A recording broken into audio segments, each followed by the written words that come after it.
भारत की तरफ से ऑपरेशन सिंदूर के तहत पाकिस्तान के आतंकी ठिकानों को निशाना बनाए जाने के बाद दुनिया के अधिकतर देश इस मुद्दे पर बोलने से बचे हैं। चीन, तुर्की जैसे कुछ देशों को छोड़ दिया जाए तो पाकिस्तान की मध्यस्थता की अपील और बार बार मदद मांगने के बावजूद कई देशों ने उसकी दलीलों पर ध्यान तक नहीं दिया है। इसे राजनयिक स्तर पर भारत की बड़ी जीत के तौर पर देखा जा रहा है। मजेदार बात यह है कि भारत और पाकिस्तान के पड़ोसी अफगानिस्तान ने सामने से इस पूरे संघर्ष में तटस्थता दिखाई है, लेकिन राजनयिक स्तर पर यह देश लगातार भारत से बातचीत में जुटा था। इसका खुलासा तब हुआ जब भारत के विदेश मंत्री एस जयशंकर ने तालिबान के कार्यकारी विदेश मंत्री आमिर खान मुक्तकी से आधिकारिक तौर पर फोन पर बातचीत की। आपको बता दें कि यह पहली बार है जब भारत और तालिबान के शासन वाले अफगानिस्तान के बीच राजनीतिक स्तर पर संपर्क हुआ हो। हालांकि ऐसा नहीं है कि भारत ने पाकिस्तान से तनाव के बीच अचानक ही अफगान शासन से संपर्क साधा हो। भारत लगातार प्रशासनिक और राजनयिक स्तर पर तालिबान के साथ संपर्क में रहा है और भारत के विदेश सचिव अफगान विदेश मंत्री से पहले मिल भी चुके हैं। ऐसे में ये जानना अहम है कि आखिर भारत और पाकिस्तान में तनाव के बीच अफगानिस्तान से हमारे रिश्तों में क्या क्या नया हुआ है। भारत अफगानिस्तान के विदेश मंत्रियों के बीच क्या चर्चा हुई है, ये संभव कैसे हुई? आइए लगाते हैं दूरबीन और जानते हैं सभी सवालों के जवाब।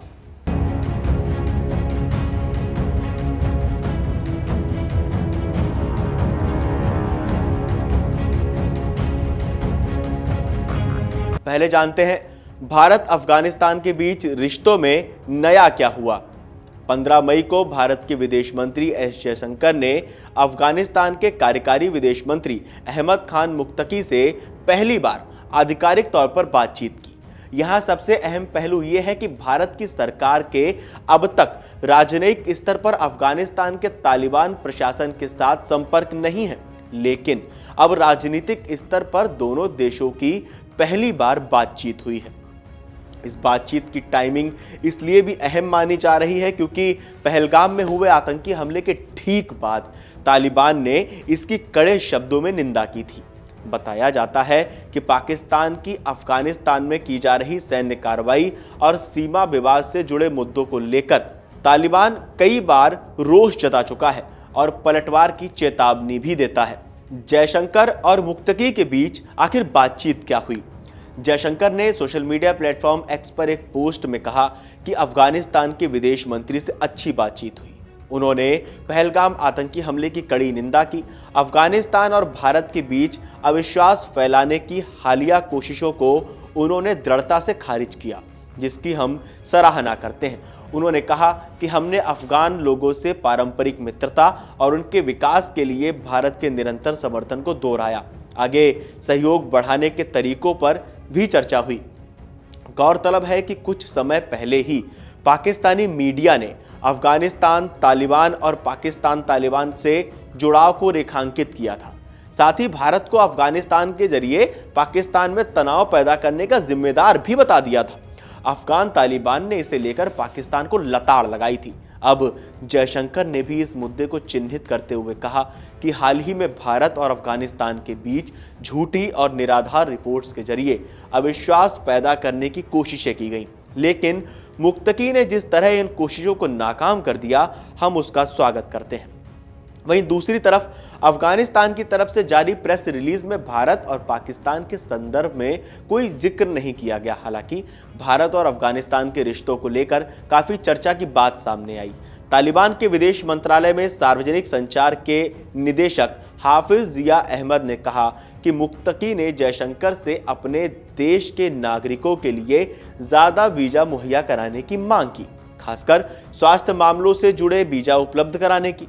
इसके अलावा दोनों देशों के बीच द्विपक्षीय व्यापार, भारतीय जेलों में बंद अफगान कैदी और ईरान के करीब बन रहे चाबहार बंदरगाह पर भी बात हुई। अफगानिस्तान का बदलता रुख। अगस्त 2021 में तालिबान के सत्ता में आने के बाद भारत ने अफगानिस्तान से रिश्तों को लेकर एहतियात से कदम उठाए। जब अमेरिका के नेतृत्व वाली गठबंधन सेनाएं अफगानिस्तान छोड़ रही थीं, तब पाकिस्तान ने तालिबान को स्थापित कराने में अहम भूमिका निभाई। कुछ समय बाद सीमा विवाद और तहरीक तालिबान पाकिस्तान की वजह से पाकिस्तान अफगानिस्तान के रिश्तों में खटास आ गई। आखिर ये दोनों विवाद क्या हैं जिस पर आमने सामने अफगानिस्तान और पाकिस्तान है? पहला, सीमा विवाद।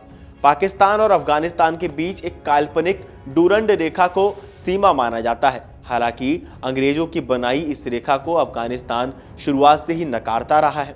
उसका कहना है कि ब्रिटिश अफसरों ने उसके पश्तो समुदायों को अलग करने के लिए ये रेखा खींची। इसी डूरंड रेखा को पाकिस्तान और अफगानिस्तान के बीच विवाद की बड़ी वजह माना जाता है। पाकिस्तान को उम्मीद थी कि तालिबान के आने के बाद ये अफगानिस्तान से जमीन छीन सकता है या इससे जुड़े विवाद सुलझा सकता है। हालांकि तालिबान ने पाकिस्तान की इस नीति को मंजूर नहीं किया। अपना शासन आने के बाद तालिबान ने यहां अपना दावा मजबूत करने के लिए कुछ सुरक्षा चौकियों का निर्माण भी शुरू किया है। इसे लेकर दोनों पक्षों के बीच कुछ समय पहले ही झड़पें भी देखी गई थीं। अफगानिस्तान के खोस्त प्रांत में हुए इन हमलों में अफगान तालिबान के 2 वरिष्ठ कमांडर खलील और जान मोहम्मद समेत 8 तालिबानी लड़ाकों की जान भी चली गई थी। दूसरा, तहरीक तालिबान पाकिस्तान यानी टीटीपी। काबुल और इस्लामाबाद के बीच विवाद की दूसरी सबसे बड़ी वजह है कि तालिबान के समर्थन वाले तहरीक तालिबान पाकिस्तान यानी टीटीपी की आतंकी गतिविधियां। साल 2007 में पाकिस्तान में कई आतंकी संगठनों के गठबंधन बने। टीटीपी से लगातार पाकिस्तानी सेना और प्रशासन को नुकसान पहुंचाया। टीटीपी और तालिबान का ऐतिहासिक जुड़ाव रहा है। टीटीपी के लड़ाके वही हैं जिन्हें एक समय पाकिस्तान में तैयार किया गया था ताकि अफगानिस्तान में पश्चिमी देशों के खिलाफ लड़ाई को बढ़ावा दिया जा सके। हालांकि पाकिस्तान का यह दांव उल्टा पड़ गया। अफगानिस्तान पर फतह हासिल करने के बाद अब टीटीपी का पूरा ध्यान पाकिस्तान में शरिया कानून और कई कड़े नियम लागू करने पर है।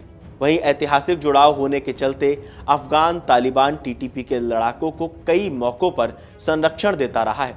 दोनों देशों के बीच 2640 किलोमीटर की सीमा पर सुरक्षा के कमजोर इंतजामों के चलते टीटीपी के आतंकी मनमर्जी से पाकिस्तान पर हमला करने के बाद अफगानिस्तान के सीमाई इलाकों में छिप जाते हैं। भारत के करीब आता अफगानिस्तान। 2024 में वरिष्ठ राजनयिक जेपी सिंह 2 बार अफगानिस्तान गए। मार्च में जेपी सिंह ने कार्यकारी विदेश मंत्री मुक्तकी से मुलाकात की। नवंबर में रक्षा मंत्री मोहम्मद याकूब मुजाहिद से मिले। जनवरी 2025 में विदेश सचिव विक्रम मिस्री ने प्रतिनिधिमंडल के साथ दुबई में आमिर खान मुक्तकी से मुलाकात की। तब अफगान सरकार ने भारत को अहम क्षेत्रीय और आर्थिक ताकत करार दिया। ईरान के चाबहार बंदरगाह के जरिए व्यापार को बढ़ावा देने पर भी बात हुई। इस पूरी खबर पर भारत, पाकिस्तान और अफगानिस्तान पर आपको क्या कहना है, आपको क्या लगता है, हमें कमेंट करके बताएं और देखते रहें अमर उजाला।